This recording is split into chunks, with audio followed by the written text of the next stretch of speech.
And away we go. Greetings, fellow Grimdark enjoyers. We're back with, yet again, unsurprisingly, this is probably a channel first, how consecutive these streams are. We're continuing on our Quiet with Big Shooter. Probably gonna get the gun and the rifle, that is, all wrapped up, and maybe the base too. That might be a bit too ambitious. We'll see. And we'll take a look at that Custodes detachment at some point. How's it going, Warpforge, Francois, Verado? Welcome to the stream. Welcome to the stream. Francois is late. What a heinous accusation.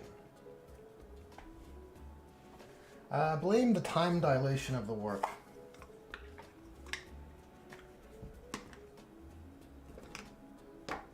Alright, so I want a little bit of red here for the gun. We're gonna have a laser sight. We're gonna have probably a blue lens on the scope. It'll be dark blue. And I want to make one of these little scrap panels red. And if possible, if I can squeeze in an SHH, like a shh, I think that'd be wicked. But we'll see. I don't know if it's possible. Could be blue though. Maybe you want a little bit of luck instead. I just feel like red is such a good accent color, you know? Verado says, how about them Custodes dreads, huh? Well, yeah, it's the talk of the town. Well, people were chatting about them today at my friend local game store. We had a little discussion. I think it's good. I think it's good. I haven't done a deep dive. We'll do that a bit later. Warpforge might go on Darktide in a bit. Nice! I saw Darktide has an update. Look, the more that game updates, I think the better off I'll be. It wasn't bad at launch, but it left me wanting, you know? It felt like when you have to spread... when you don't have enough butter for too much toast, or however that quote goes from Lord of the Rings. That's how I felt.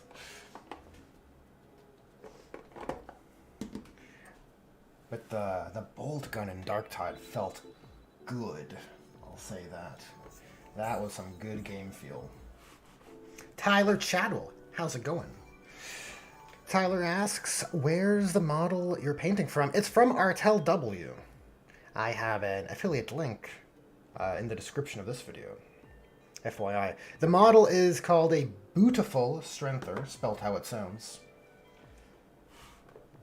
I've done a bit of conversion work, so it doesn't look exactly like this when you get it, but it's still a nice model. And all of the important assets would be, you'll find them on the original model. Those are all Artel's assets. Okay, I want a little bit of metal color for sure. And what else? Maybe a kind of blue? I don't know if this is too egregious. Maybe we'll build off of some Stegadon scale.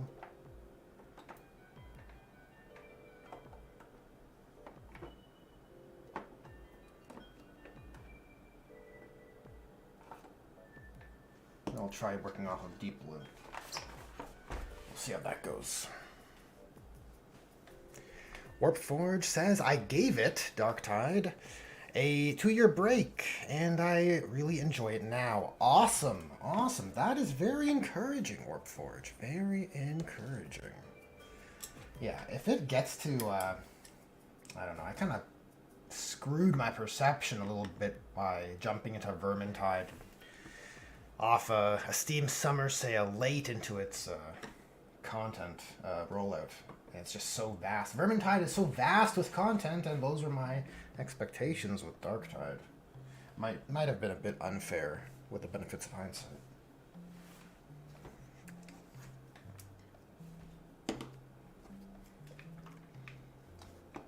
you know what? We do need a blue-gray. I don't think I have a Thunderhawk in my paint bucket, though. A Thunderhawk blue.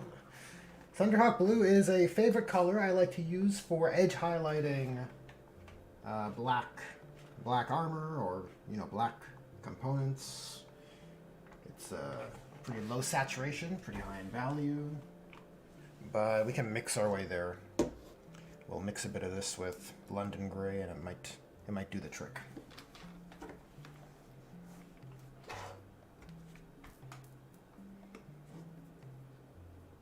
To start, let's layer in some black on this rifle. On this rifle.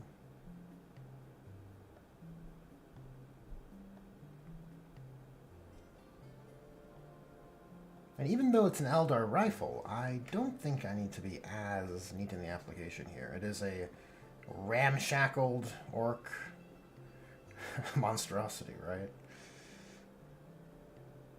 So the pressure isn't there to be as pristine. Verado says, I'm excited because that Telemon Heavy Dread might be finally worth taking. Between the old buff it got a while back, +2 attack with 2 fists, and now the enhancements and strats. Well, it's, genuinely, that's like a good win for you there, Verado. Personally, without seeing the mechanics yet, I'm not overly enthused by the direction. We've seen a lot of thematic overlap with these detachments over the Grotmus calendar with their codex counterparts. And I can't, on one hand, I don't like just not exploring a new design space, but on the other hand, if you're able to come at a concept which you failed at a bit better, a second attempt trying to hit that theme just right, I can appreciate that also.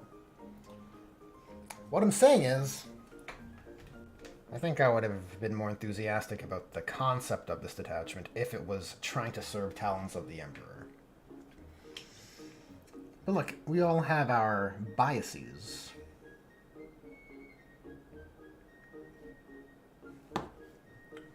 And those are mine with regards to Custodes. It is the aspect of them I like most.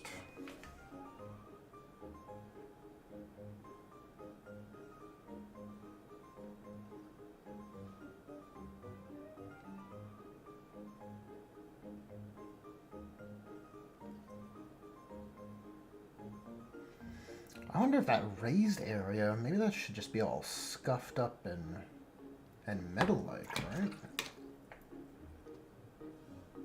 Maybe when I do a bit of edge highlighting, do some chipping with the metal color, we'll chip those edges. That might look real good.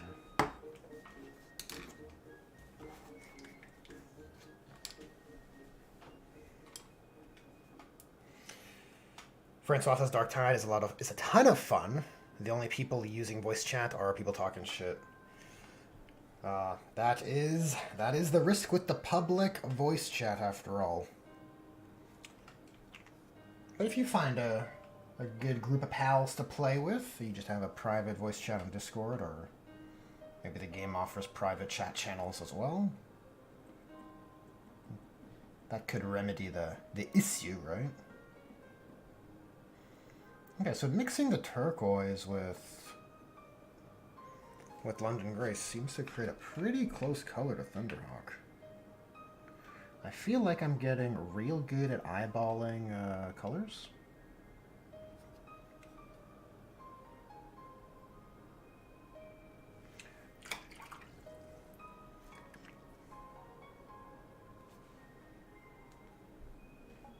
Misfit, good evening. Welcome to the stream. How was your game, Misfit? Did you manage to get your game in? Did you manage to make it happen? Sindri Tepik, good evening. How's it going? Speaking of getting games in, I had my second Second game of the Hivestorm campaign today of Kill Team. Quite fun, quite fun. I'm playing the Blades of Cain Kill Team, which is quite satisfying, and I'm playing against Kasrkins. And the Blades of Cain Kill Team won the first game in the campaign sequence, but lost the second. But it came down right down to the wire. Just a lone Dire Avenger versus a lone Grenadier from the Kasrkin Kill Team.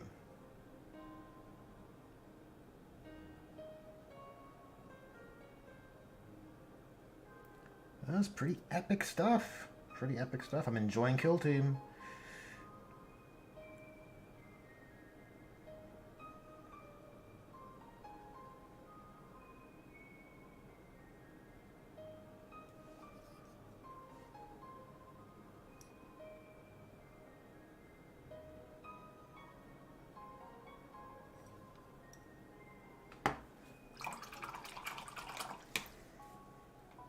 Francois says, I don't mind shit talking. I just wish people used it to communicate and play better also. Oh, that's too bad. Yeah, you'd hope you'd get at least both ends of the spectrum, right?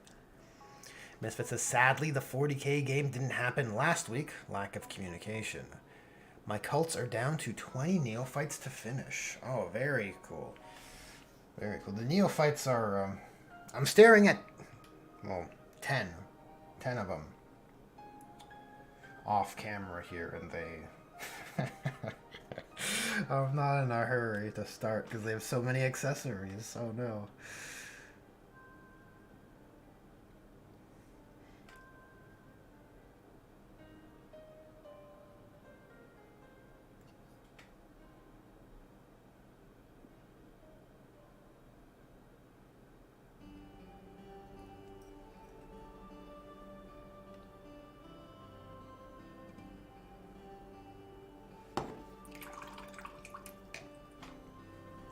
I'm applying this like pale gray, this bluish gray color, but I'm not loving it. I wonder if I should mix in more London gray. Just dilute it a bit further.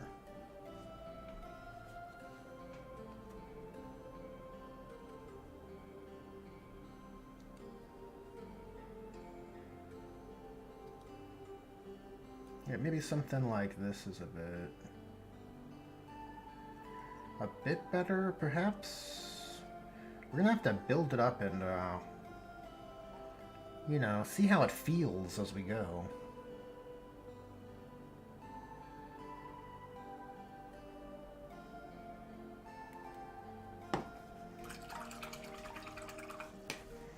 Misfit says, when these are done, I will have 90 neophytes. 10 are separated for Kill Team. That is a true labor of love, Misfit. 90 neophytes. Holy. That's serious business.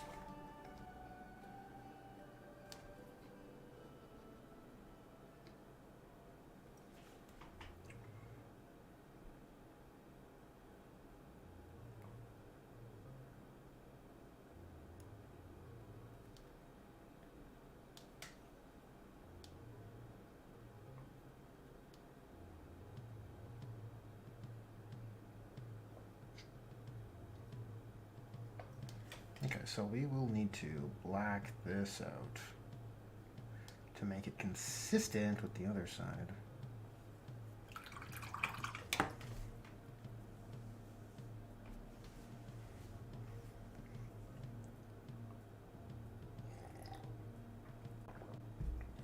Well, let me just check my messages real quick. Make sure this isn't a emergency. Yeah, okay. Not to worry, chat. Not to worry, chat. I'm not going anywhere.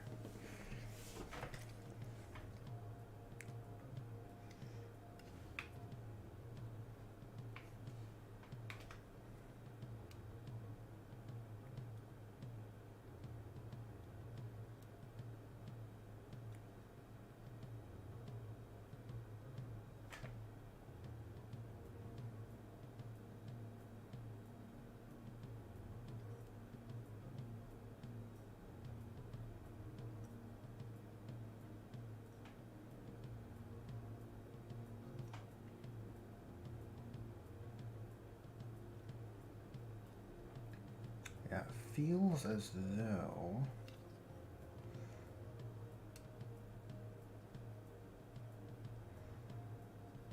this blue might have been a mistake. We'll see.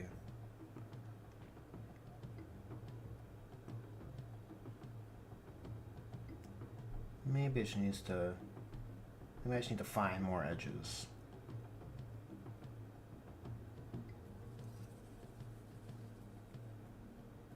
Oh god. Missed the edge completely there. Terrible. Just terrible. Misfit says, for every 20 neophytes I kit bashed, I then build up the stock bodies with leftover parts. The stock bodies? What does that mean? Like the kit comes with extra legs or something like that? Extra parts?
I'll clean up that piece there should have been painted black prior. But that's okay.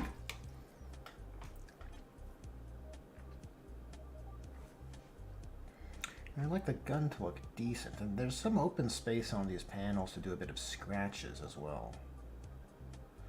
So we can probably do that afterwards.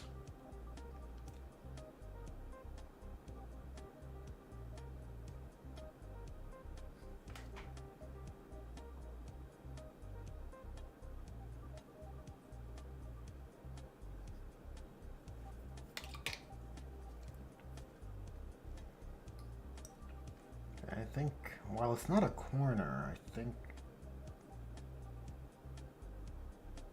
you know what, that raised edge, we're just gonna hit with the edge highlighting also. I think it is the way. I think it must be done.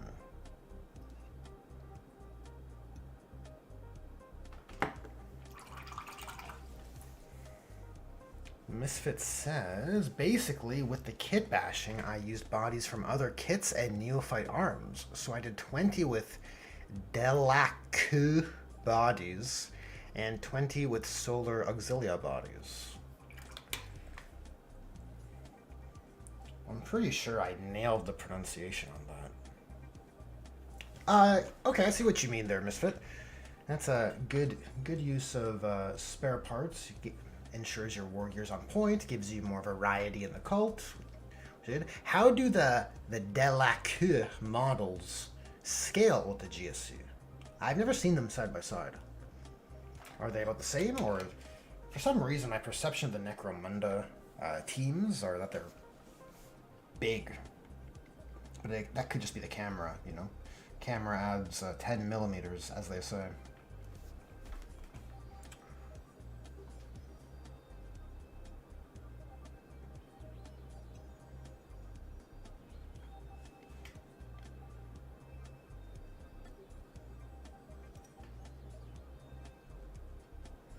Because I did have some thoughts about those Necromunda models. They do have some particularly interesting looks.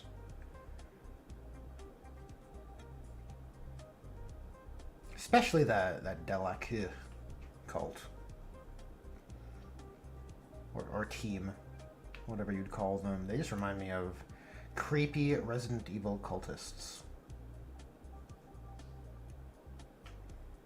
They make me very uncomfortable.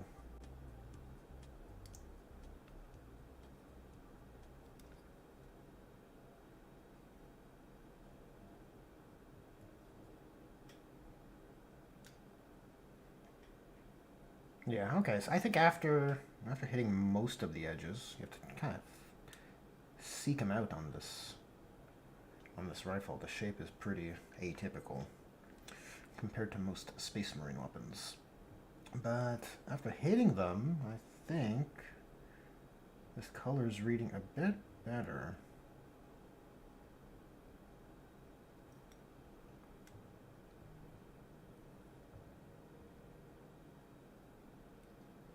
Okay, we'll have to clean up that.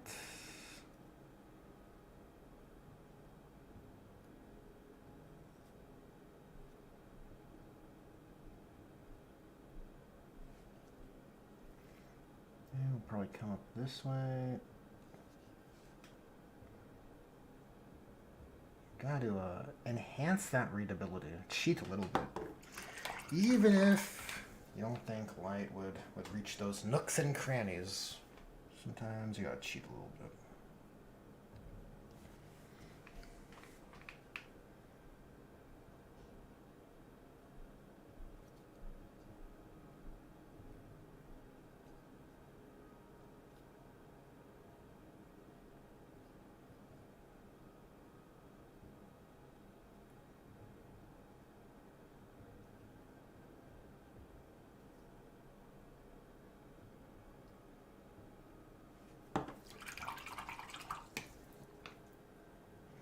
Misfit says that Delacour Necromunda are taller, but the neck joint is a perfect fit for the hybrid heads. Okay. Bit taller than your average cultist, but it's not like the Genestealer cults need to be all uniform. Divergent metamorphosis is certainly on the menu.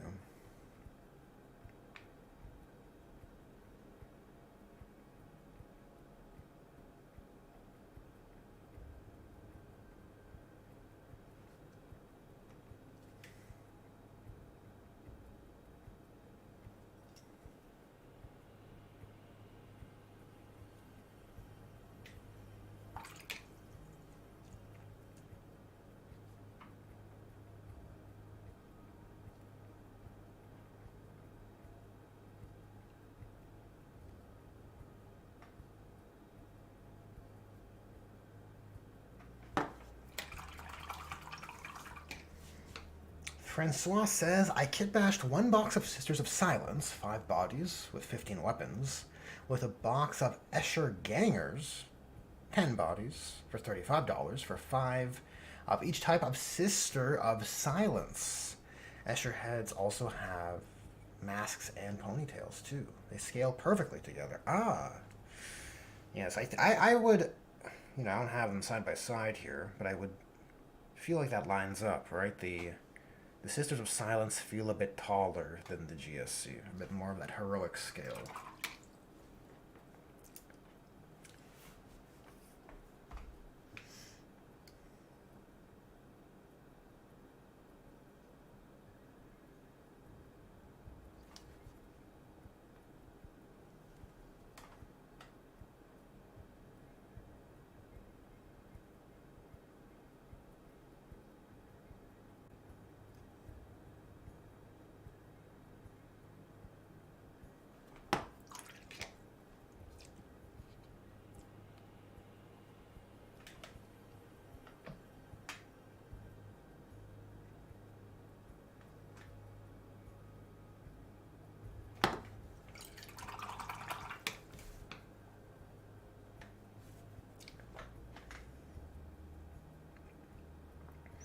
Okay, we'll edge highlight the scope with metal color, as well as the mag there. I suppose let's try and get into the scope lens, that is. Which I don't think needs to be anything too crazy. Let's see if we can get this some value out of this deep blue here.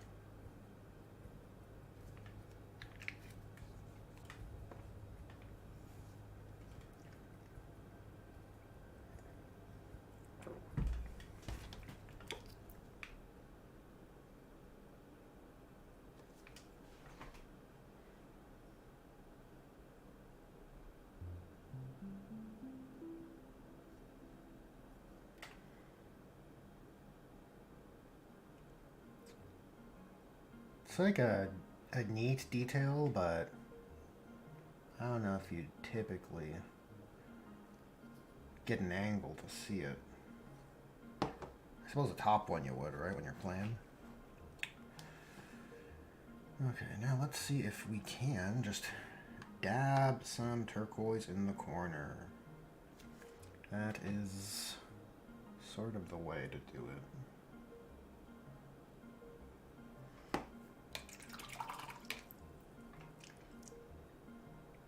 And I'll go back to our primary blue color and then push.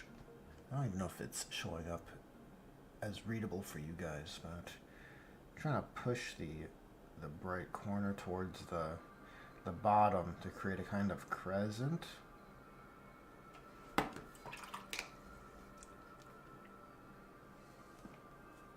Really, you should use a darker blue base because contrast is your friend for lenses, and such.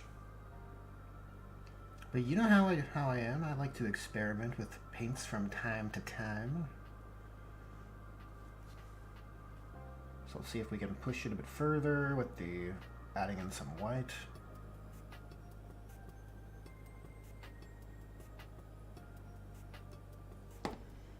Maybe we need a bit more. Just really crank up that contrast.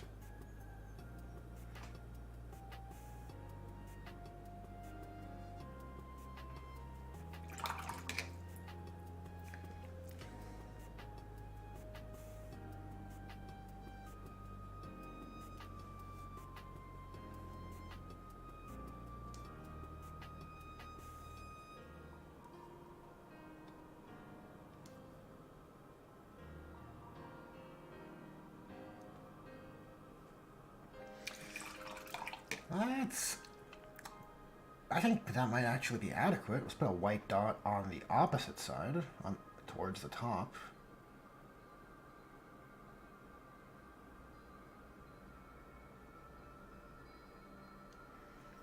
And that might be a adequate lens. I don't know if that's readable. You guys will have to take my word for it. I think it looks pretty good. Put a bit of gloss varnish over top. I think it'll look like, ooh, look at that scope. And for the bottom side, do we even need to paint it? I guess you don't need to. I'll just maybe leave it like that. But I already have the colors mixed, right? It would be a waste. It would be a waste not to paint it.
Okay, for the scratches on the, I guess it'd be like a wraithbone body of the rifle.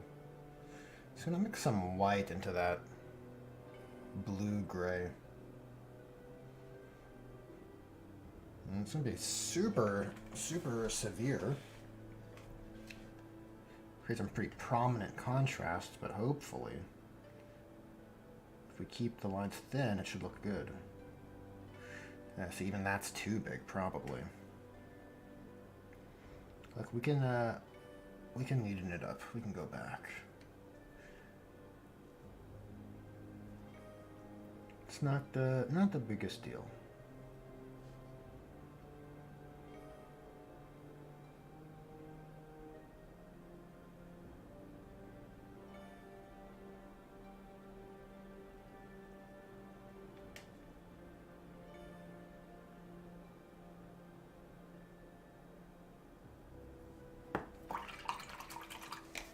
Francois says, you know who looks at the hard to reach stuff and hard to do unnoticed things?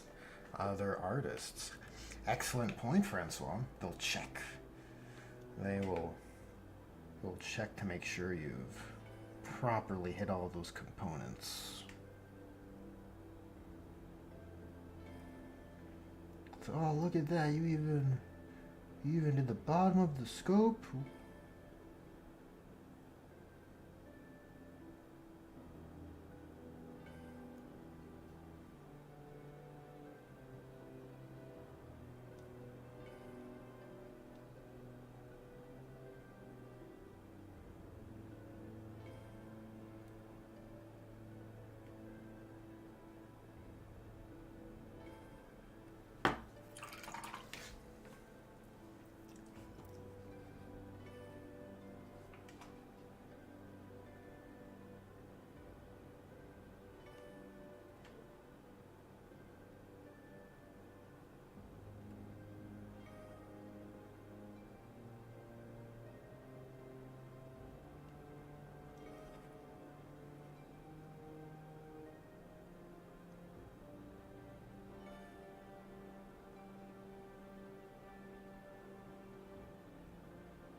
Okay, we'll clean up both of those.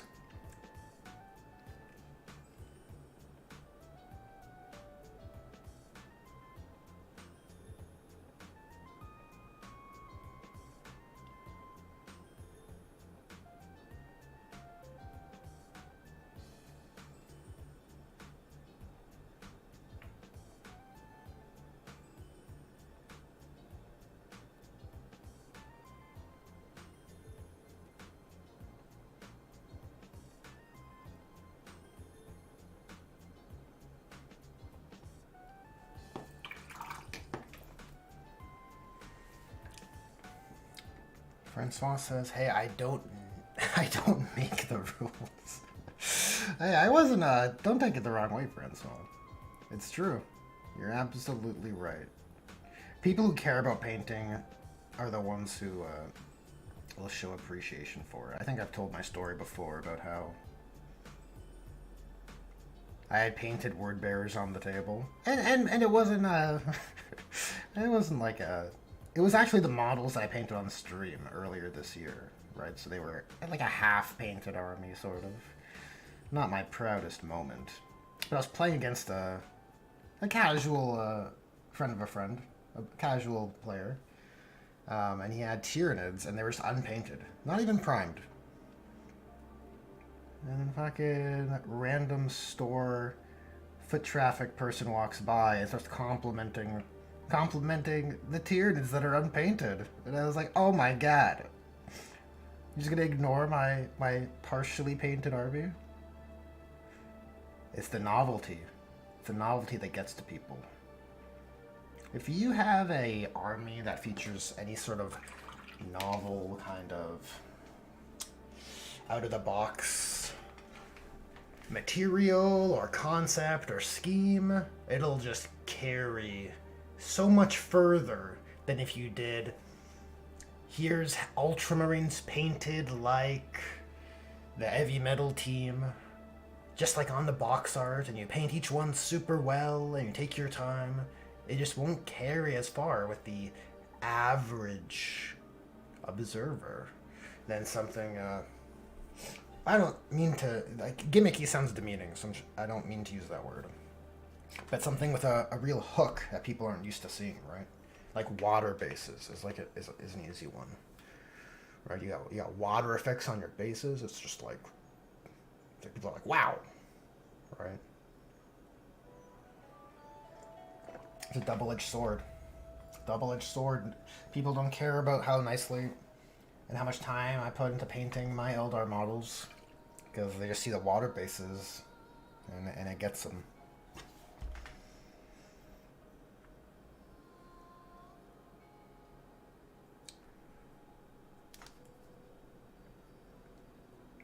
I can bump up the highlight here a little bit.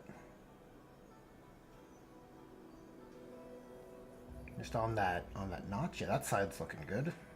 This side needed some further defining.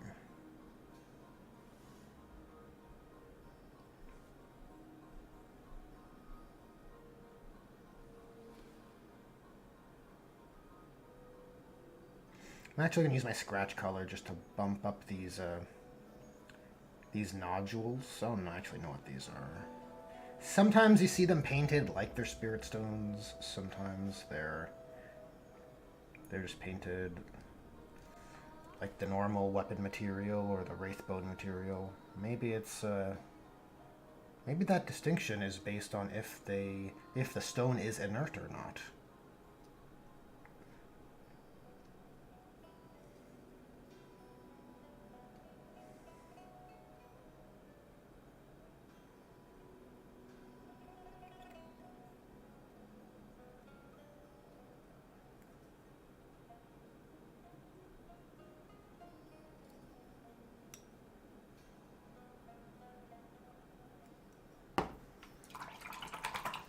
Misfit says, so Knight's detachment tomorrow. Knights, eh? Not the most exciting for me personally. Really feels like GW has a hard time balancing in the... Such an outlier, right? Such a stat check of a faction.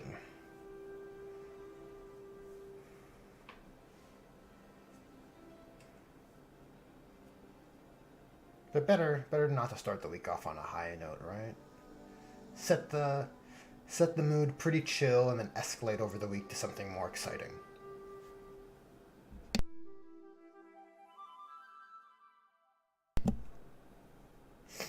Verado says, that's why I try to make the bases more than just painted sand. People will put in a lot of effort into a scheme and then completely cheap out on the basing. Yeah, that's all too common, Verado. Good observation. Good observation. I agree. It often is the case. Misfit says, I'm waiting for GSC and Tau detachments. Yeah, I think those are interesting ones. They are, in the case of GSC, from what I recall, it's largely a disappointing slew of detachments. From a competitive point of view, right? So I think the general player base is kind of keenly looking towards it for those reasons. And for Tau, that's a codex that really felt like it... I don't know if it was intentional or what, but it just felt like they could have included so much more and explored many more themes, right? A stealth cadre, I think I said at the time, would be mondo cool. Give me that Daylith detachment, right?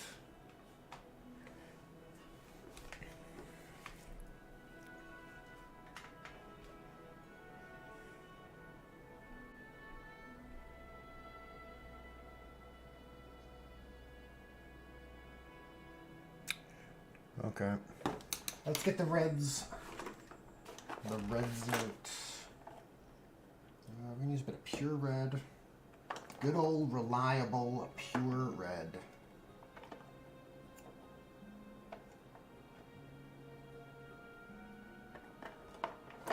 Maybe for a base color we'll use Word Bearer's red since I Since I hate it, and I probably should use it.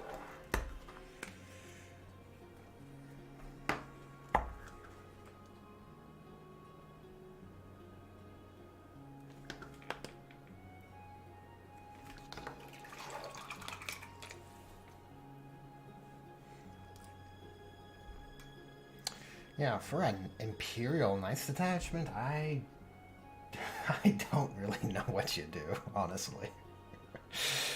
I guess you're playing with the Knights themes. And this could be ignorance, right? So you guys correct me if I'm wrong, but I just feel like the thematic range of like what you explore with Knights detachments is far narrower compared to most other factions, right? They're very one-sided, I guess, in that regard.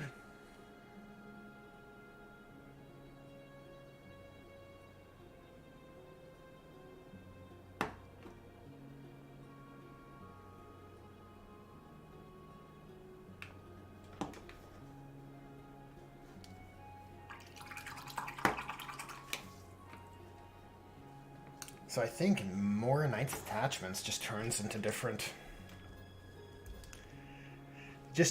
mechanical systems, you know, offered by each detachment option you have that kind of explore the same theme. You know, maybe get one that's more shooty, one that's more fighty. Like, what were the previous Knights codexes had sub-factions, just like every other codex, and, you know, each house, as I recall them, had a gimmick, right? This one's about hunting monsters, and your chapter tactic would, I don't know, give you +1 to wound when shooting at monsters or something.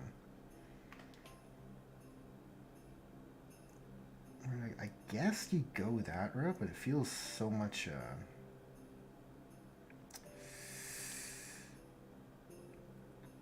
I don't know, it feels like there's less substance there. It's giving me a particular feeling, but I can't put into words all too well at the moment. It's hitting those intuitions where if I sit down in front of a notepad, I'll probably come up with a script as to like some thematic lack, or I feel like there's a there there.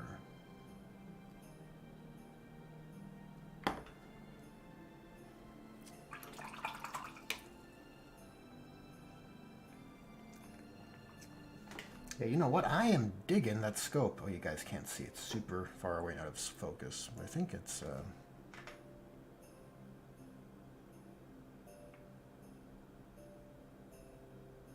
think it looks pretty good.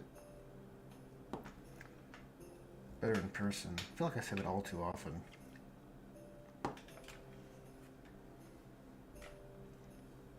Okay, and as for a blue scrap. Now, I don't think each scrap plate here should be a different color, because that might look a bit silly, but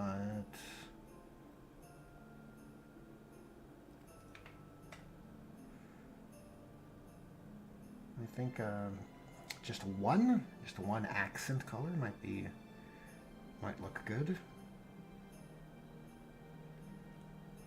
So you know this is gonna roll critical hits, right? Because you got the blue scrap here.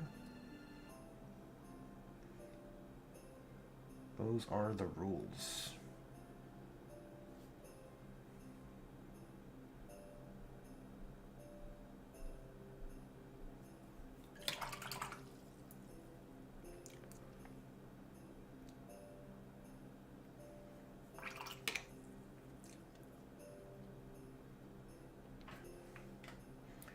Yeah, which detachment am I looking forward to for Grotmas Christmas?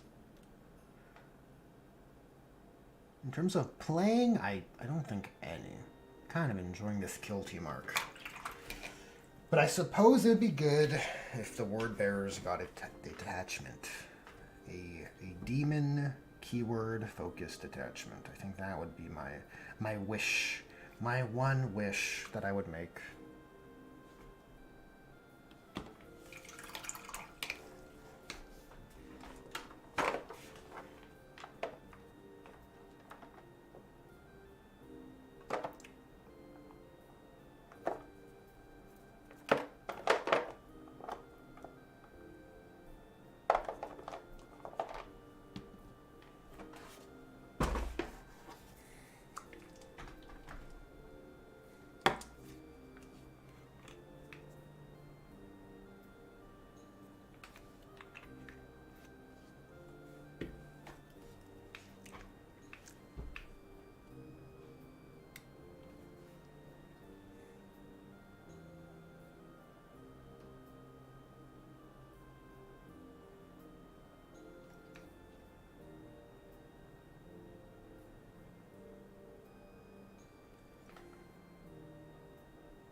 Ugh, I don't particularly like any of these blues.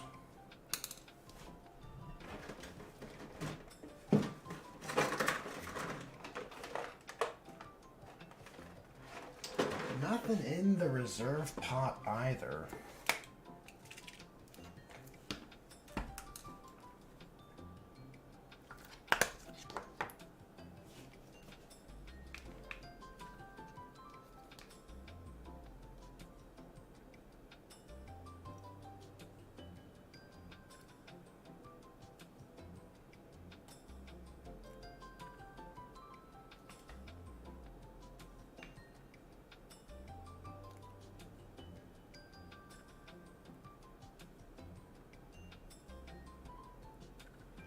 Okay, I'll have to see how that looks.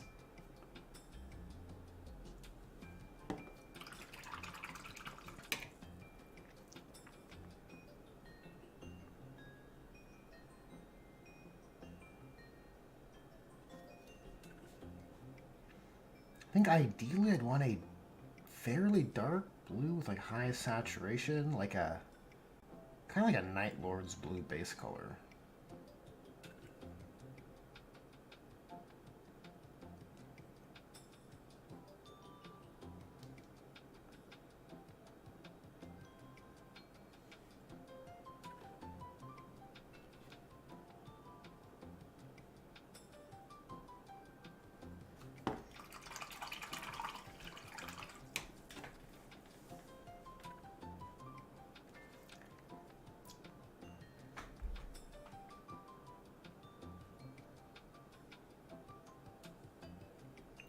second pass of the black paint over our scrap pieces.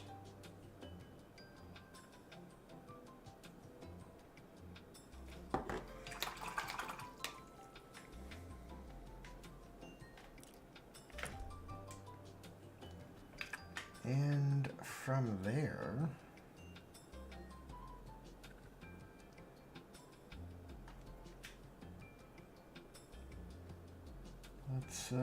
let's see if we can get three letters here. Oh God.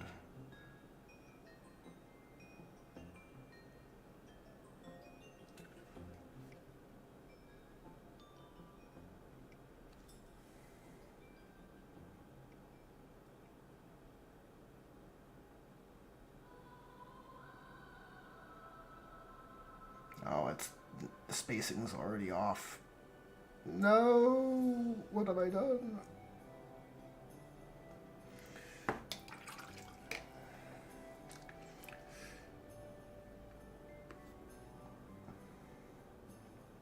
You want like an S shape, but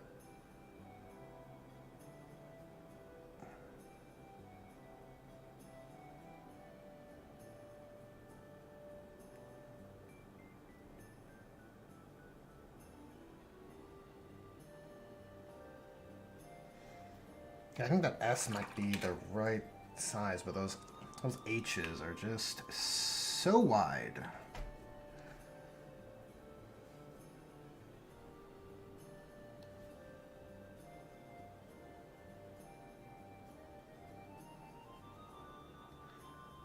But that is probably the limit that we'd want for that last H.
You know what, while it dries, I might as well do the base gradients. Let's put some black down.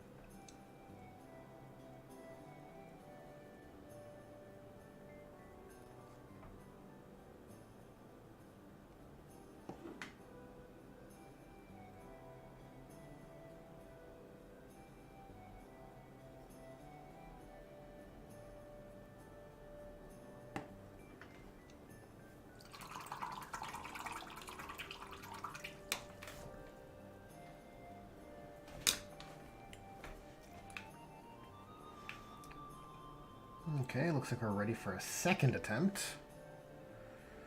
Oh boy.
my god, it's impossible. These panels might just be too small. What is a boy to do? Icarus. Flight of Icarus says, so I learned a lot yesterday. Getting a nice, bright and even coat of orange takes a lot of coats. And that an airbrush compressor will get really hot if it runs for long periods of time. Yeah, airbrushes...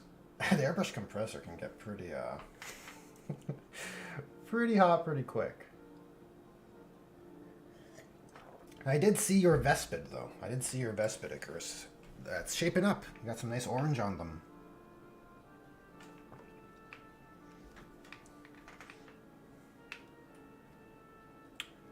Some nice orange. Vespid look like a fun batch of models to,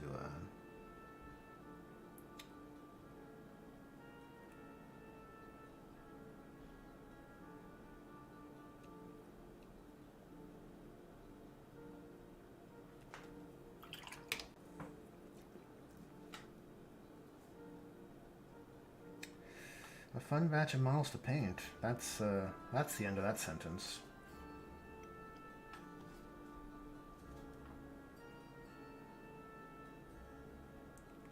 Just like, it's hard to think of a model with more... Like, if you're someone who paints some Marines on the regular, I feel like the novelty of painting Vespid would be pretty peak. Maybe Kroot as well. Jeez. The Tawa chose their auxiliary as well.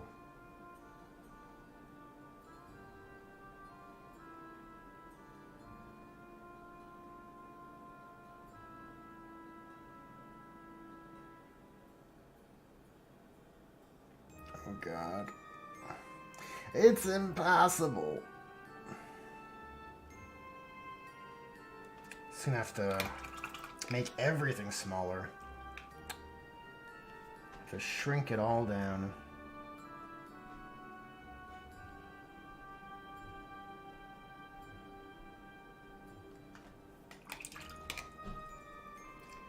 What a shame.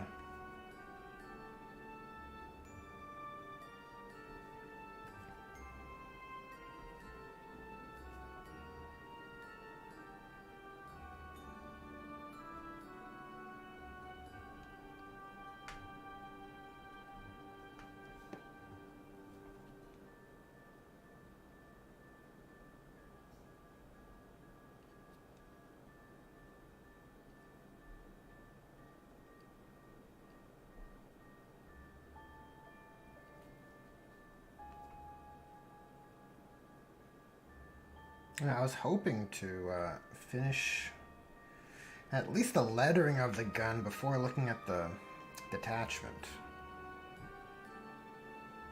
That was the dream. But if this goes on for too long, I'll just resign to scrapping that plan.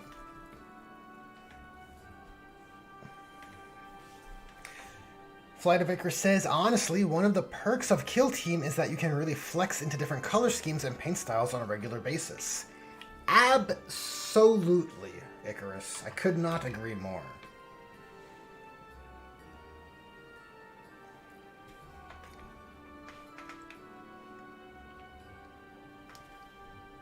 Can always keep your paint variety high. And even if you really wanted to, you could. You could, like, you know, you had an Adeptus Astartes Kill Team, and you painted them like Ultramarines because this is your first time painting, and maybe you find that, oh, you know what, I actually like white scars. Not the biggest deal, right? You don't have that sunk cost fallacy where you have to commit. It's like, oh yeah, I'll have both. Why not? I feel like mixing it up. Play the boys in blue or play the white scars.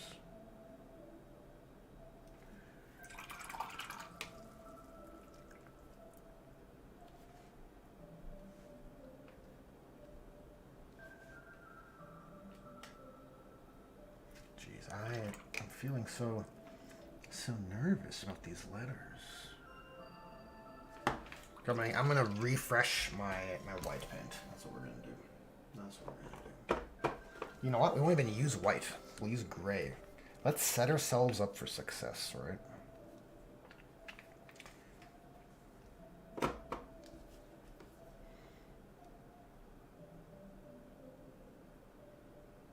Get some pigments that are a bit more cooperative.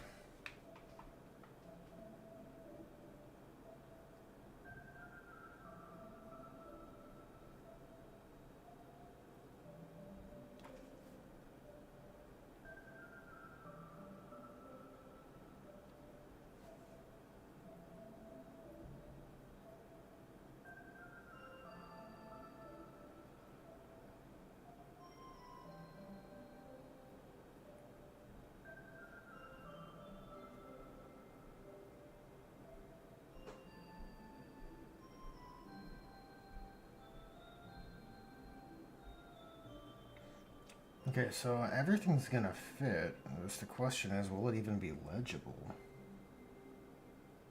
That is the question. Kind of. I want to believe, guys. I want to believe this is readable. We have to clean this up a bit, for sure. Okay, so we can make the letters taller, because we certainly got more vertical space. So clean up as we go. Clean up as we go. Good rule of thumb there. Only the best tips for my peeps in chat.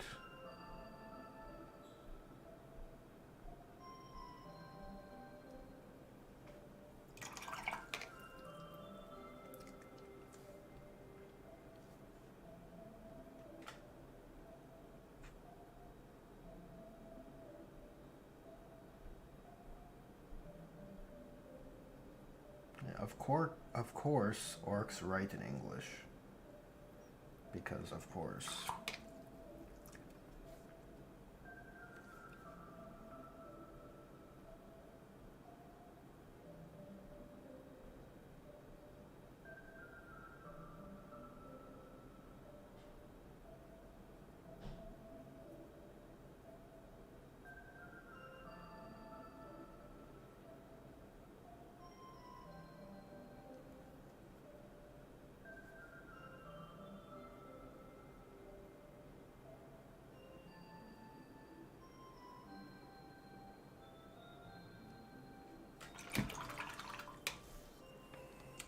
Nomander, welcome to the stream.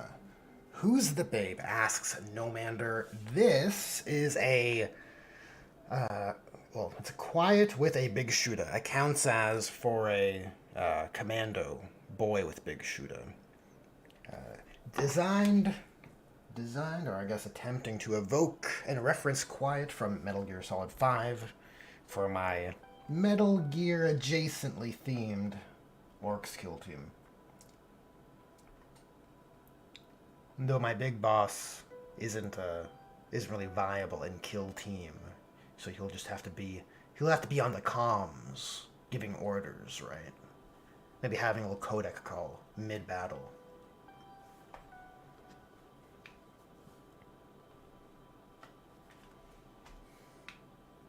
Francois says, well, yeah, of course. They like to copy everything that Umis do. Nice. I mean, it makes sense. The logic is sound.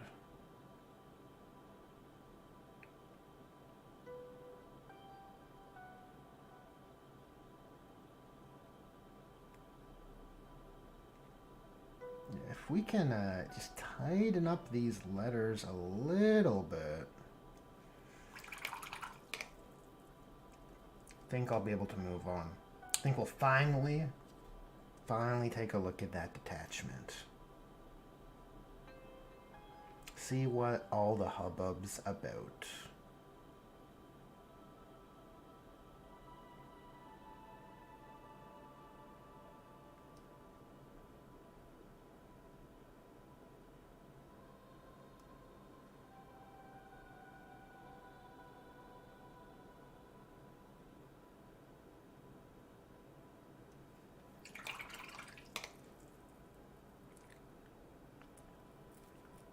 thank you, says no matter. Yes, true. Thank you for pointing out the correction, no matter. My dyslexia gets the better of me from time to time. It's not real dyslexia. I'm just amazing at reading.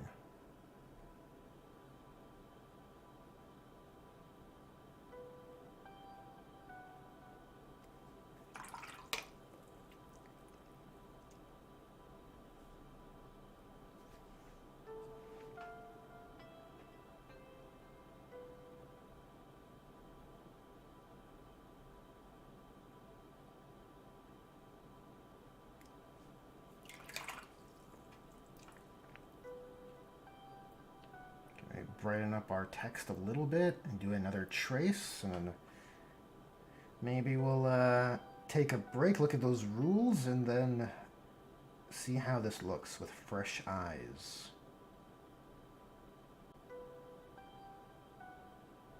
Free from the fog of this labor.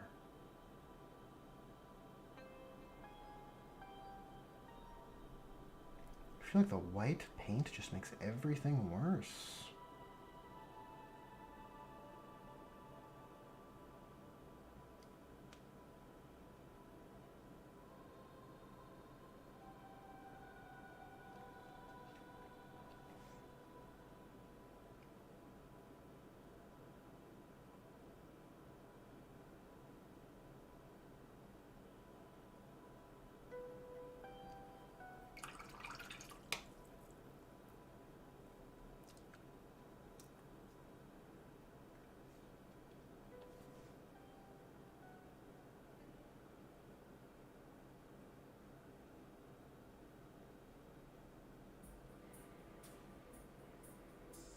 Okay, it's distinctively looking less like text as I work on it.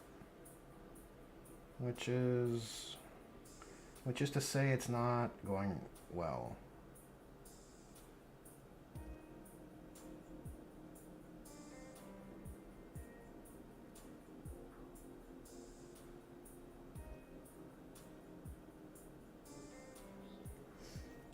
Yeah, it appears this will be my greatest challenge yet.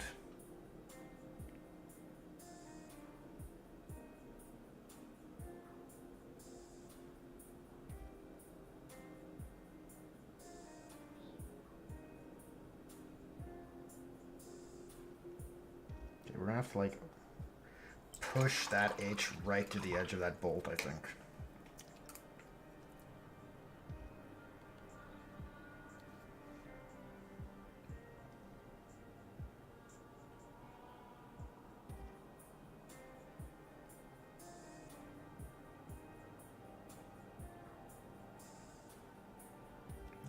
My God.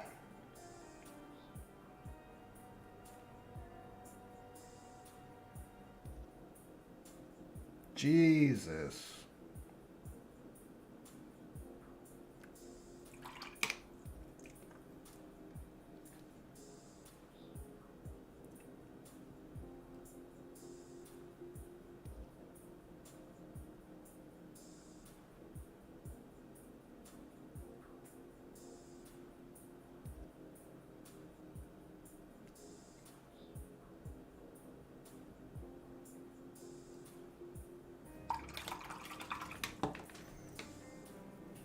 No Matter says, what was your favorite Metal Gear moment? Oh, how can I choose? There's so many great ones. So many great ones. From the first Metal Gear, a lot of those Gray Fox dialogue lines towards the final battle. And, oh, you know what? It's because I'm prone to nostalgia bait. I think it's the confrontation with Liquid and Old Snake, the final battle that goes through all the different OSTs as they have their final duel with the HP bars that change. And Shadow Moses was also great for nostalgia bait also. Just chef's kiss payoff to fans, right? A real love letter, it felt like.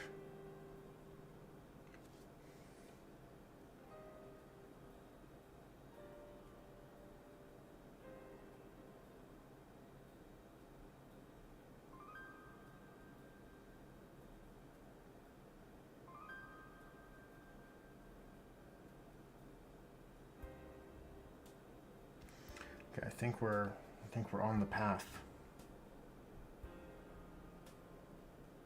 Oh God, I jinxed it.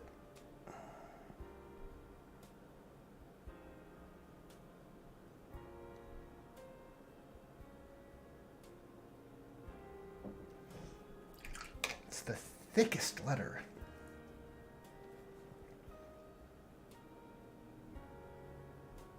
I mean, the good news is this contrast mix really does a quick job erasing.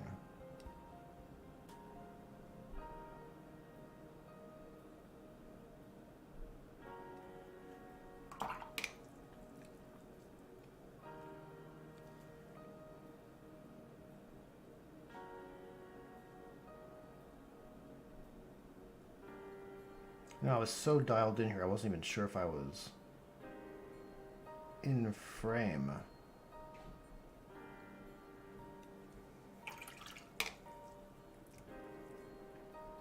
Okay, maybe we can erase to clean up a little bit.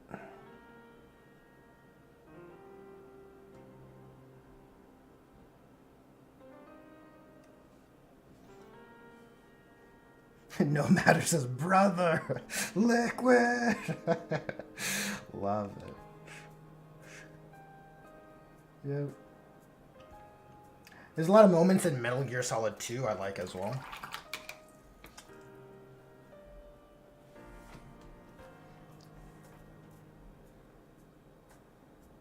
They are less over the top, but I think there's some nice character stuff there.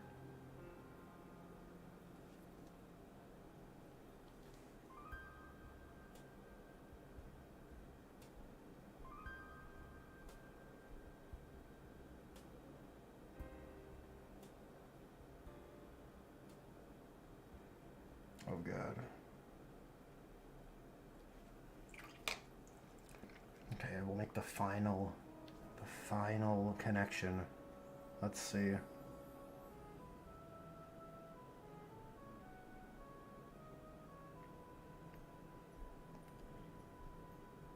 I think this will work.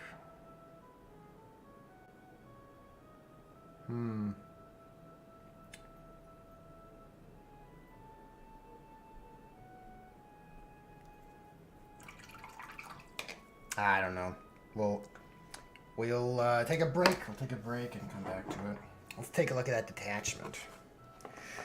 Pyro says nah in Metal Gear 4 when Ocelot starts laughing at Snake when leaving Metal Gear Ray. That is a close second. It's pretty good. Pretty good.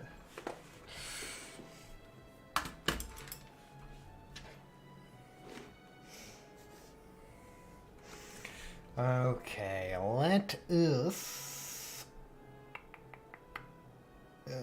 find the tab and change the OBS scene. Ta-da! There it is. Solar Spearhead. What a dumb name. Within the deepest engine of the vaults of the Imperial... Oh, I already know the theme. It's about dreadnoughts and vehicles. Oromite-clad combat walkers with arcane weapons. Roused from stasis, ready to be unleashed upon the galaxy's battlefields. Venerable land raiders as old as the Imperium.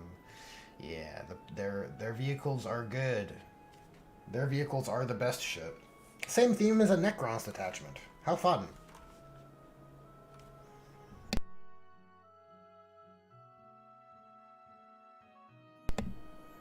Okay, detachment rule is Auric armor.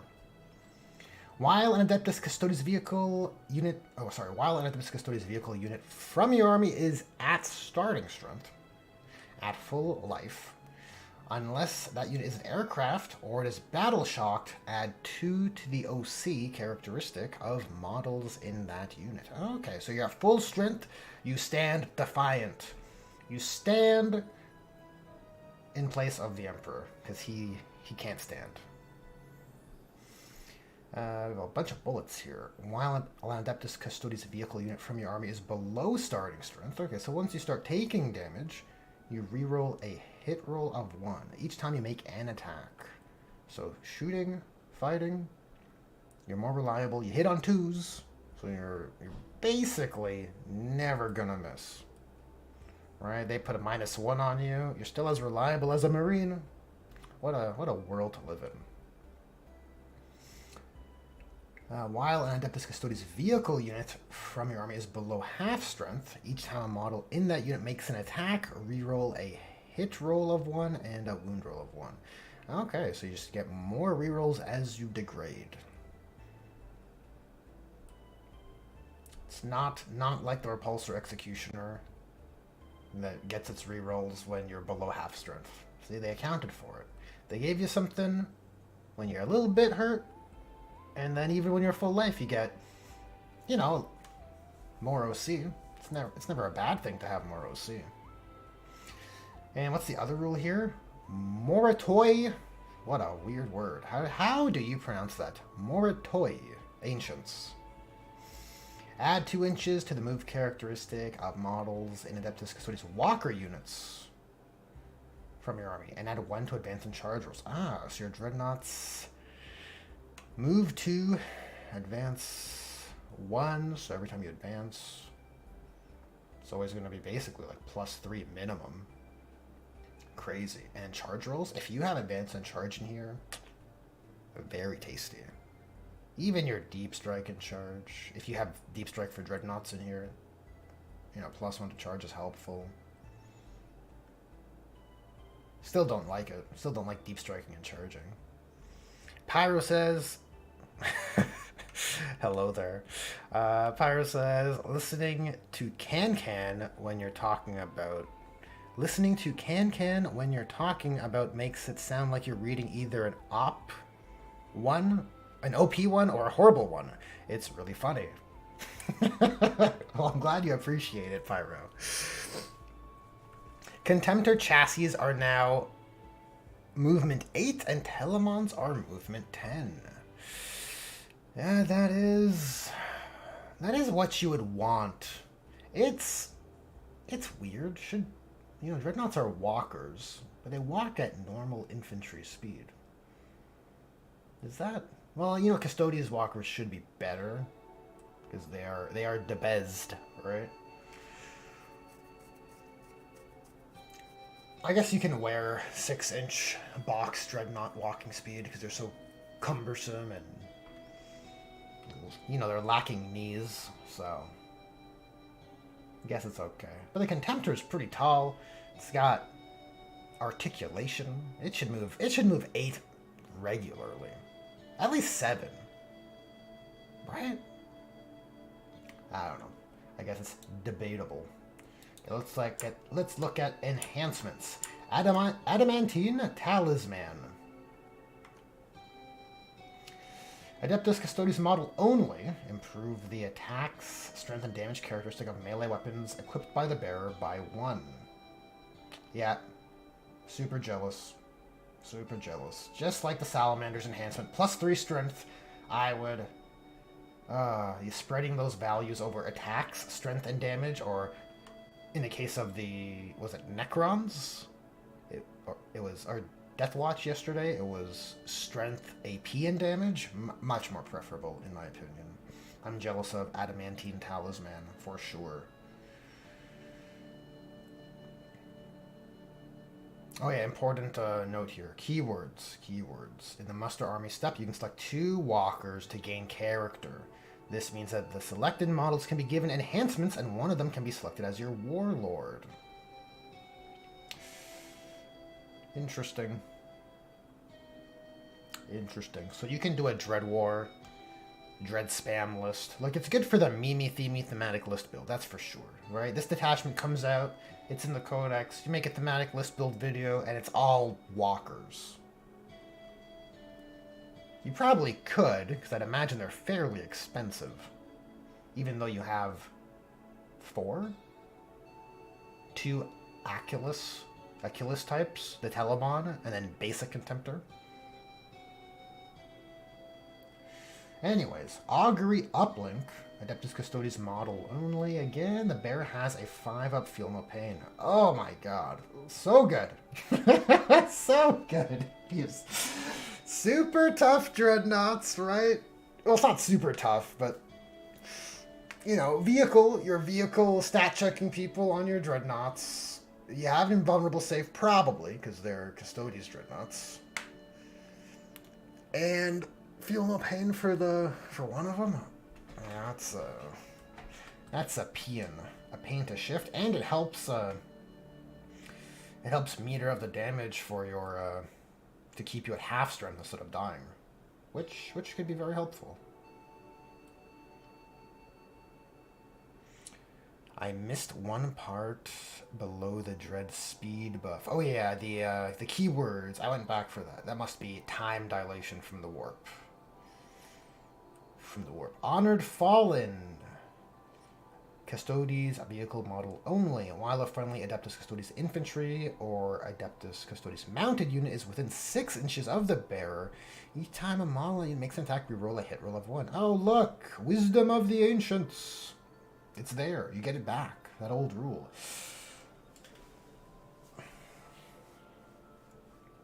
I mean, it's fluffy. Having the wise elders confer the wisdom that they always benefit from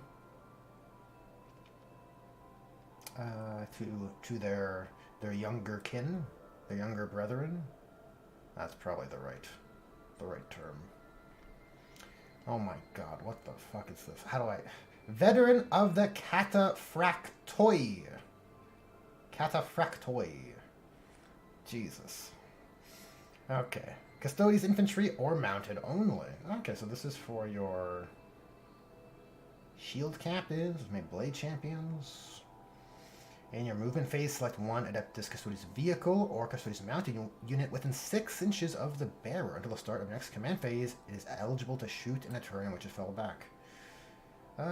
Cool. Not terrible. In your movement phase. Oh, wow, you get to move. You can keep your infantry or your bike, you know, in a safe spot, and then your biker can zip over and get your big bro out of dodge. How about that? In your movement phase. Yeah, jeez. That feels like quality of life. That is... You can see a lot of that movement phase select things in these Grotmist detachments. Makes me jealous with regards to the Tech Marine, right? Who has to do his stuff in the command phase. He can't disembark and do any repairs or upgrades. He can't move into position to do any repairs or upgrades. It's just like... Yeah, I feel like that should be the way many of these kind of character buffs ought to work. Select your... Okay, flawless construction. I wasn't doubting their construction. Okay, shooting or fight phase. What's the use case? Opponent's shooting phase or fight phase just after an enemy unit has selected its targets. So it's your defensive shooting or fight phase option here. It's for your vehicles though. And at the end of the phase, each time it's -1 to wound if the attack is a higher strength than the target's toughness. The conditional. It's such a common effect that they might as well have made it a USR at this point. Honestly.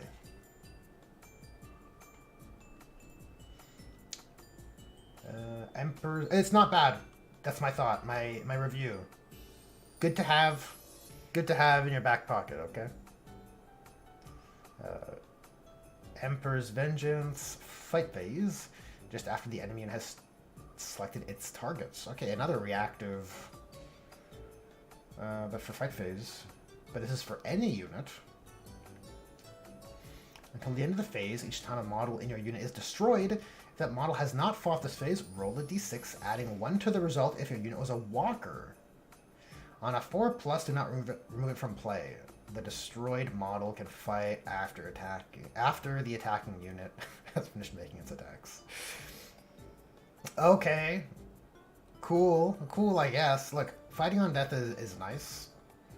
Um, but rolling for stratagem value feels shitty because you could just roll all below 4. Um, you know, we've had this kind of mechanic since the Index, right? Chaos Space Marines come to mind. Gladius Task Force comes to mind. But as a less elite army, they have more models to potentially die, and you know the odds are better, right? How big are Custodes units? And on a walker, do you want to pay 1 CP to maybe fight if you die? Because you use it when you're using it just after the enemy unit selects the attacks, not when you die. I don't know. I don't like this. I don't like this implementation. I feel like it's undesirable. I'll pay 1 CP and maybe nothing will happen. Cool. Cool, I guess. That one's bad.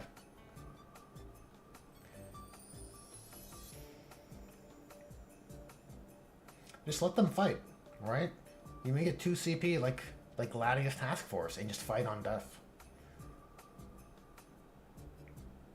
And if you must make it work for vehicle, if it's 2 CP, it might be fair, even if it is a vehicle fighting.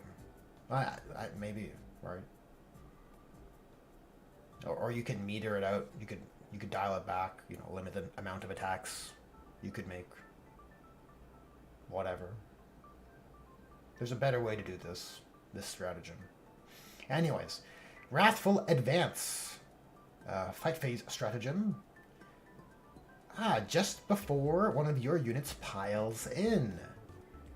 The unit until the end of the phase, each time a model in your unit makes a pile-in move, it can move D3 plus 3 instead of up to 3 inches. So you can charge a bit farther. That's good. That is useful, right? If you want to charge something, get further in, tag another unit. Not terrible. Not terrible. Only the first model that charges has to base the declared target of the charge. Everyone else can kind of go wherever they can reach in coherency, right? So it's pretty cool. Not bad, you know. An extra... Well, you're getting an extra 1 for 1 CP.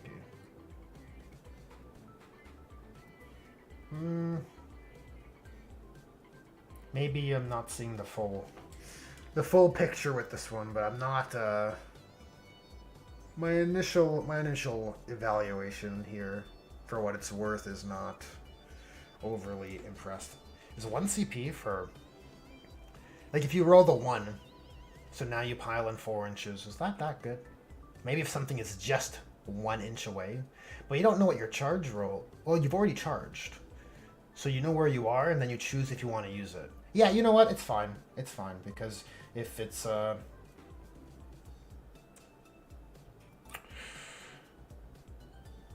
not suitable, you won't use it. Just like the -1 to wound that's conditional. Yeah, that's a fine stratagem. Okay, Unstoppable. Movement phase, 1 CP, vehicle or mounted. At the end of the phase, models in. There it is again. The same top right corner. Ignore the terrain rules. Okay, it's a meme at this point. I'm convinced. Just copy pasted these stratagems. Look, it's useful, super useful, right? It's a great exception to have. I just find it very amusing that we have so many detachments with stratagems that ignore terrain. It's almost as if the terrain rules for the edition were half cooked.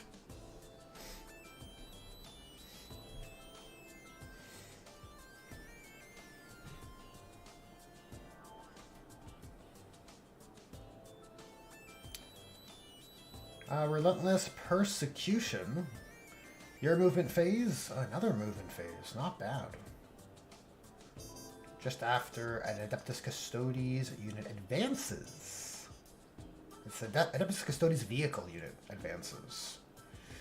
Until the end of the turn, your unit is eligible to shoot in a turn in which it advanced. Wow. If your unit is a walker, until the end of the turn, there's the moneymaker. Shoot and declare a charge. There it is. The detachment rule is now good. It's now good. It's going to be terrifying to have these dreadnoughts. Move in 10, advance in with an extra +1, right? And then charging.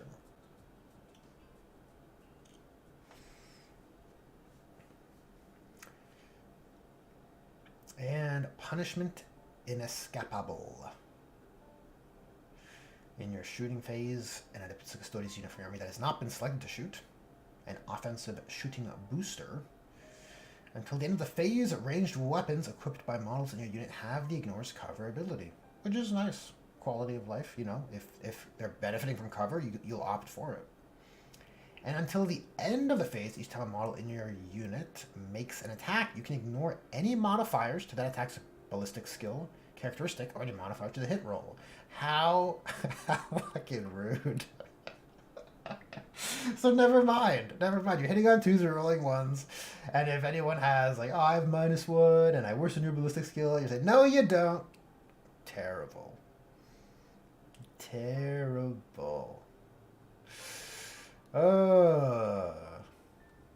Yeah, well, that's Custodes, right? They should feel oppressive if you're fighting them. You're fighting the tippy top of the quality ceiling, right?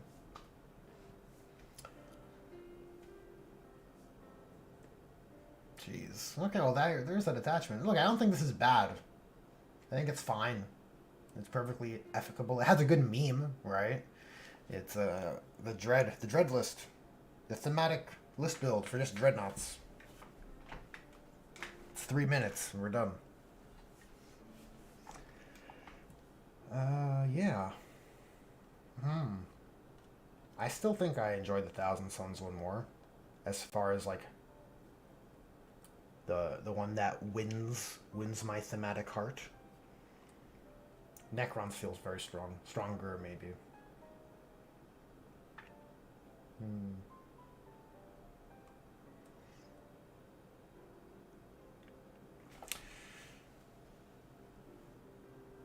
Let me catch up with chat here.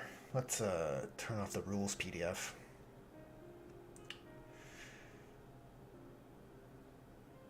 Verado says half-cooked sums up this entire edition. True.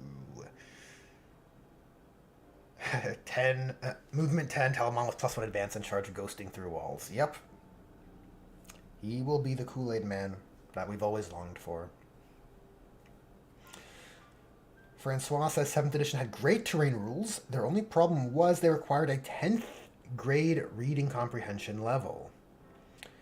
Verado says it's much better than the Null Maiden detachment that was in the book. Yeah, the Null Maiden detachment was a meme detachment. You know, it was kind of a bone that was thrown in there, right?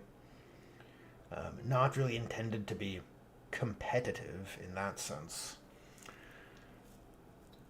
Yeah, I don't know. I long for Talons of the Emperor to be a valid thing, but GW seems to not want them to be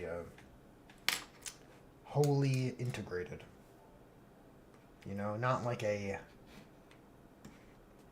Well, I mean, they gave him a detachment. I guess it's just I didn't like it. Anyways, let's get back to the serious business at hand. Okay, enough of this lame rules analysis. Okay, we're hobbying. It's much more important.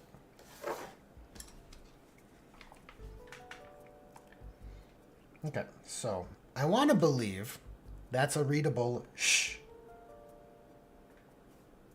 What's the verdict? Chat, can you evaluate this? Is that legible, or am I just wanting to believe, as they say?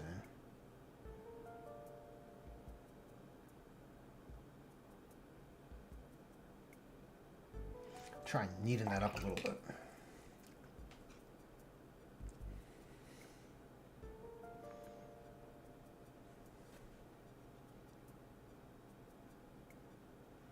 let's just redraw the bottom of that H.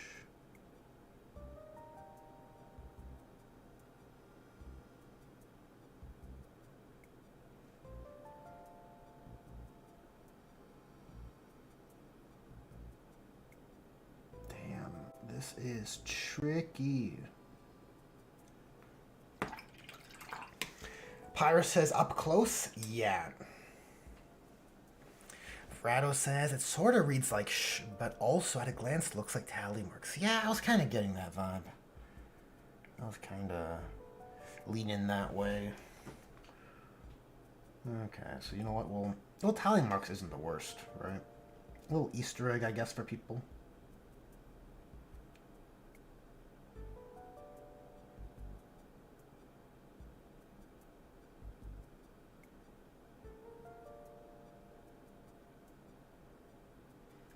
I think we want that harsh horizontal intersection to help with the readability.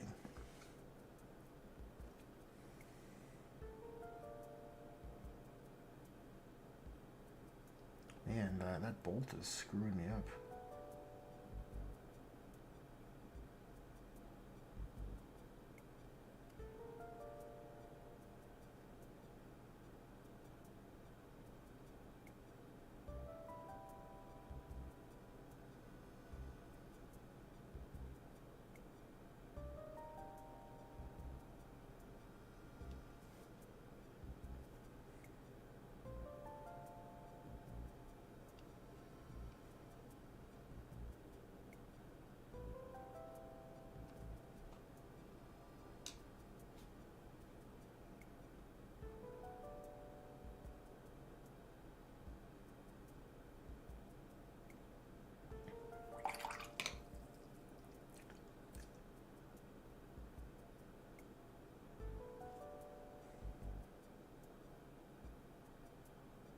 Oh, Jesus.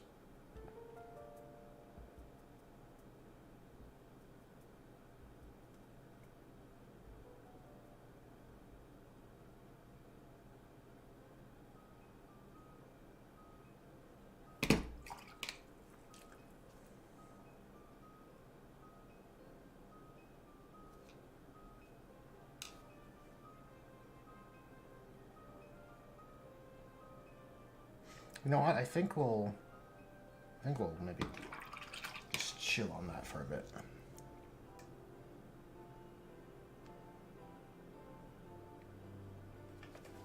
I think we'll stop trying to get the shape perfect and maybe just try and push the contrast, if that's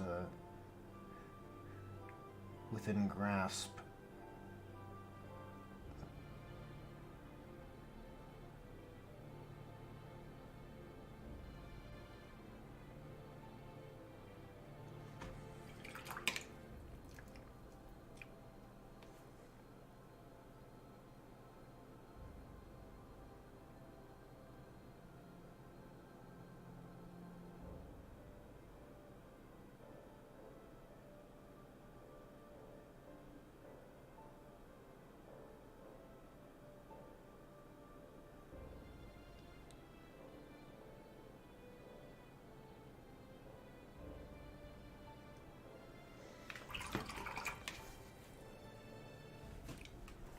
Okay, let's begin hitting those metal colors with their highlight, which is just going to be Vallejo metal color. Aluminium. Actually, it's Dura Aluminium.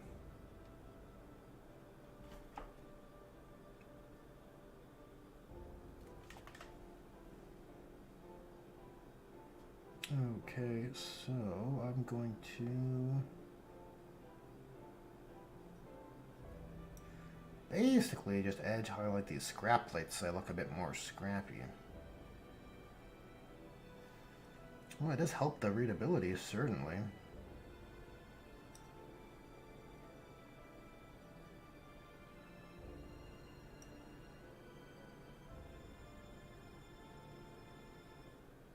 Gotta hit the bolts, that is crucial.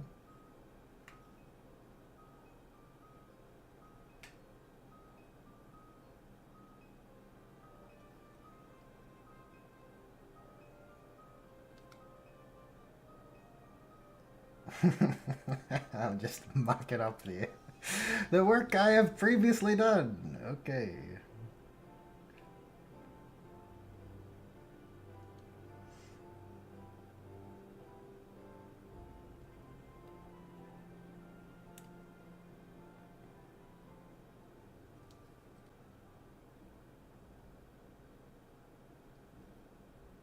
I'll touch up that barrel a little bit.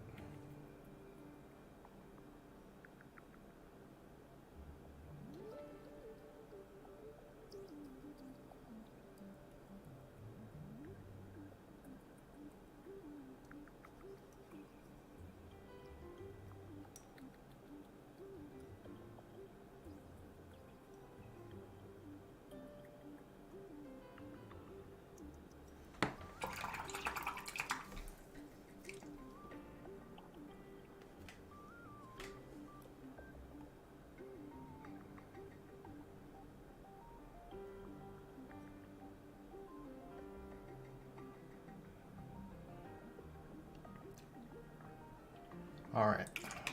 Back to heating those metal components. Give them a little bit more shine.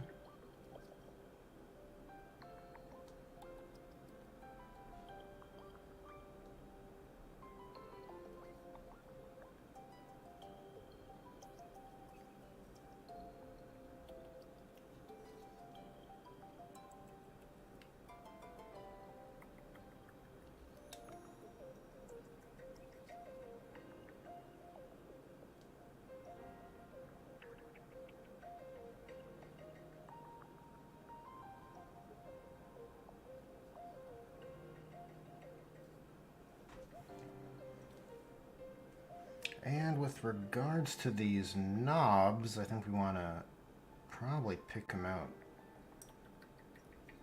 At least the facets of them. Right? Which will add a little bit of a subtle distinction, but I think it'll enhance the readability considerably.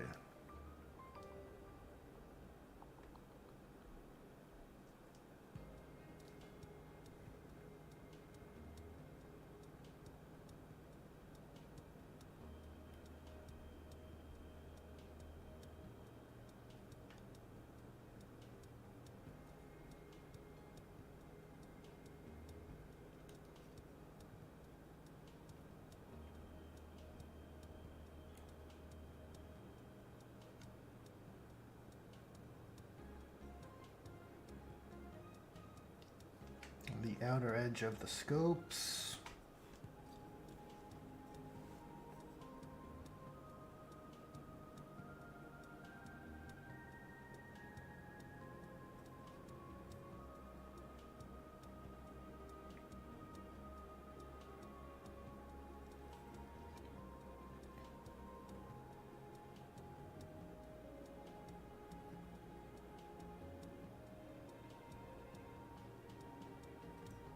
I won't highlight the bottom of these little rectangles. I don't think it's worth.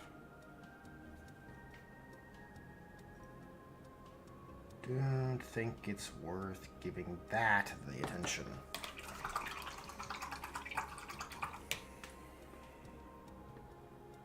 Francois says it's not English aluminium. It's Latin aluminum, a light reflecting material. Lumen is light. Hence, luminous giving off light.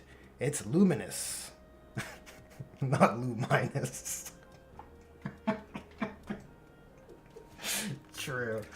I was memeing more than anything. I typically don't pronounce it as aluminium, but I find it a very funny way to pronounce it. And there's certain words I enjoy more than I should mispronouncing.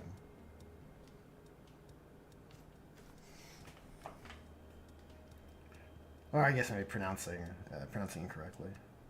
Might be a better way to phrase it. Okay, just want to enhance some of these chipped areas a little bit. Just make it uneven. I think that's what gives the scrap its character, right? The uneven. Oh, that's fucking. a straight line. That's terrible. That looks bad. I'll have to fix that. But I think you get what I mean, guys. You want the broken kinda, you know,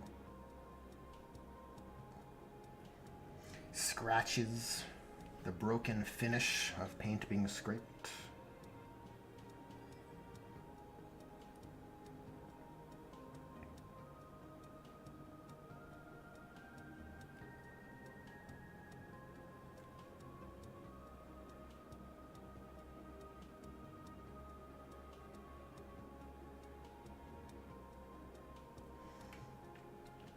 Better, I think. Let's put a little scratch this way.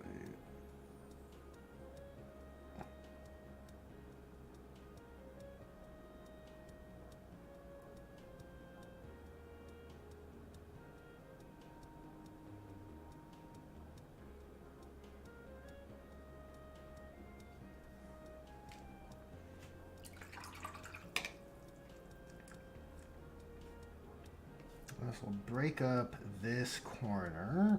So we're gonna wrap up the stream pretty soon, guys. Sundays aren't an ideal night for longer streams, unfortunately. But hear me out. Stream tomorrow, right? Problem solved. Problem solved. We'll talk about Chaos Knights. It'll be exciting. I bet they'll have a stratagem to move through terrain. Who's with me? Who else thinks the same?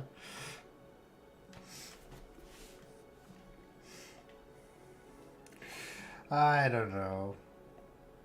I'm just a hater. Hating on these stratagems. It's sort of a staple of these vehicle-oriented detachments, right? It's you're trying to make vehicles work in 10th edition. It's like, well, you gotta have a little bit of ignoring terrain. A little bit of pretend it's not there.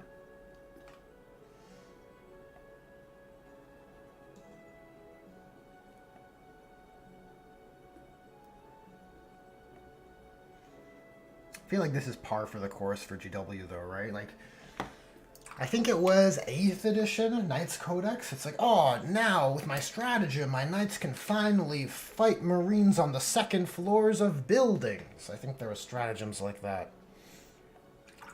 Just like unable to account for things and refusing to just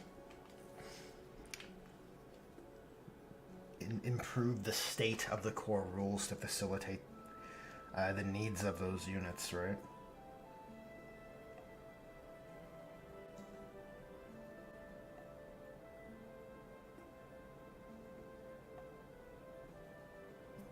You know what I should have done probably here? I should have just made 4 lines and just bisected both and then just split it.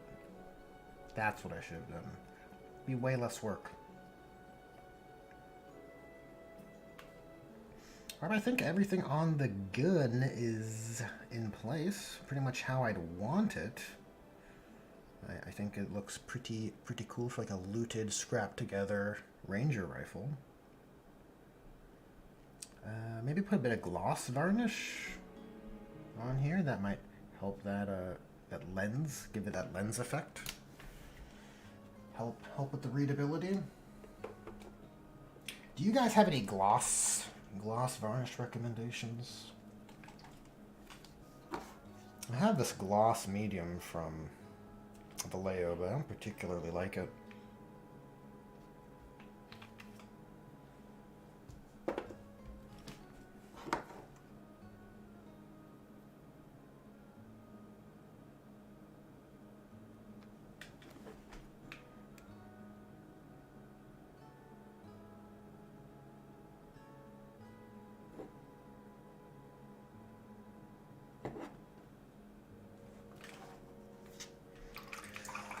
Morado says AK's varnishes. Ah, well.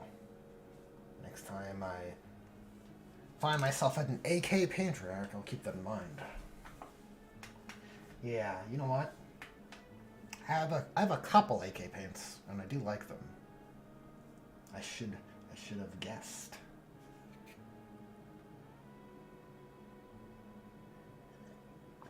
Brown says gloss medium is usually a bit thick. Yeah, I find it is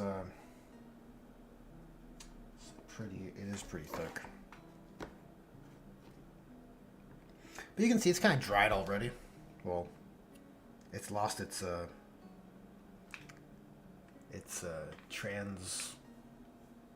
opaqueness. That's the word I'm looking for. It's lost its opaqueness, and it's like a little. I don't know if it's coming across on camera. It's a little shiny. Right, a little shinier now. You can see the light there a little bit. This autofocus is really working against me. You'll have to take my word for it, guys.